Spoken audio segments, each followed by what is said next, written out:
За Монгол Улсын шадар сайдын эрхлэх асуудлыг хүрээнд шудраг өрсөлдөөн хэрэглэгчийн төлөө газар, оюуны өмчийн газар, онцгой байдлын ерхий газар, стандартчил хэмжил зүүн газар болон худалдаа авах үйлчилгээний газар, мэргэжлийн хяналтын газар хариалагддаг.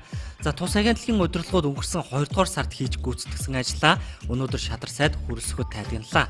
Онцгой байдлын салбарт 240 тэрбум төгрөгийн санхүүжилт хэрэгтэй байгаа гэж хэлсэн. За энэ асуудал шийдэгдснээр онцгой байдлын газрын шаардлагатай байгаа тоног төхөөрөмж, хүн хүчний асуудал шийдэгдэнэ гэж байгаа юм а. За шадар сайд онцгой байдлын салбарын хөрөнгө оруулалтын тал дээр анхаарна гэдгээ хэллээ. За мөн энэ салбарт болсон хүчнийг чадахжуулах, нийгмийн байдал ар гертэн тавих анхаарлыг нэмэгдүүлэх хэрэгтэй гэдгийг үүрэг болгосон юм а. Би онцгой байдлын албыг бол нэр төрөө эх орныхоо өмнө, ард түмнийхээ өмнө хариуцсан ажлаа нэр төртөө биелүүлж байгаа албаа гэж үздэг. Цаашдаа олон бэхжүүлэх ёстой. Нэг ялангуяа онцгой байдлын албаны болсон хүчнийг бэлтгэх, тоног төхөөрөмжөөр хангах, хөрөнгө санхүүгийн хувьд бэхжүүлэх асуудал дээр бол цаашдаа бол шадар сайдын хувьд анхаарч ажиллах ёстой гэж бодож байгаа.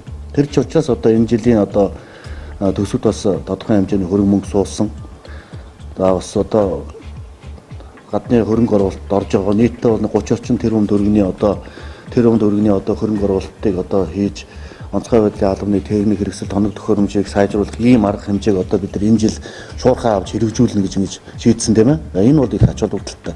Ерөнхийдөө хэлэхэд бол онцгой байдлын албыг нэг улсын хэмжээнд үйл ажиллагаа хэвэн явуулах хэмжээний алба болох нийтдээ 240 тэрбум төгрөг хэрэгтэй байна. 240 тэрбум төгрөг.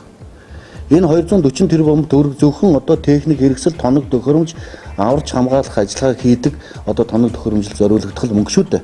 Энийг төр засаг гаргаж чадвал онцгой байдлын алба нэг өсөндөө Монгол улсын хэмжээнд үйл ажиллагаа хэвэн явуулах, урдсан сэргийлэх, авран хамгаалах энэ ажиллагааг зохион байгуулах ийм техникийн боломж нэмэгдэнэ гэж үзэж байгаа. Энэ жил бол бидний энэ мөнгөний 30 орчим тэрбум гэдэг бол 11 орчим хувийн Монгол улсын төр засаг дэмжиж тусалж гаргаж байна. Энэ бол бас тодорхой хэмжээний ололт амжилттай гэж үзэж байна. За хавруулж барилгын салбарынхаа ажилдаа гарах бэлтгэл хангаж байгаа энэ үед анхаарах асуудлын нэг нь хөдөлмөр аюулгүй байдлыг хангаж чанартай барилга барих талд анхаарч стандарт нормыг хангуулж ажиллах ёстойг шадар сайд анхаарууллаа.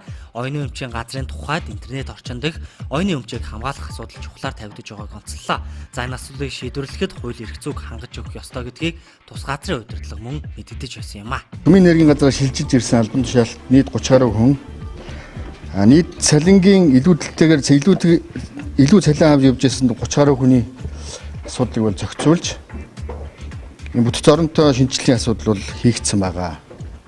Чиг үүрэг давхарцсан болон зарим нэг чиг ажлын байрны шаардлага тодорхойлт хангах албан тушаалтнуудыг бол шилжүүлэх, бусад газарт ажилуулахаар тохирч дотроос нь дэвшүүлэх замаар бол бүх оронтой бүтцийн өөрчлөлтийг бол хийж дуусгасан.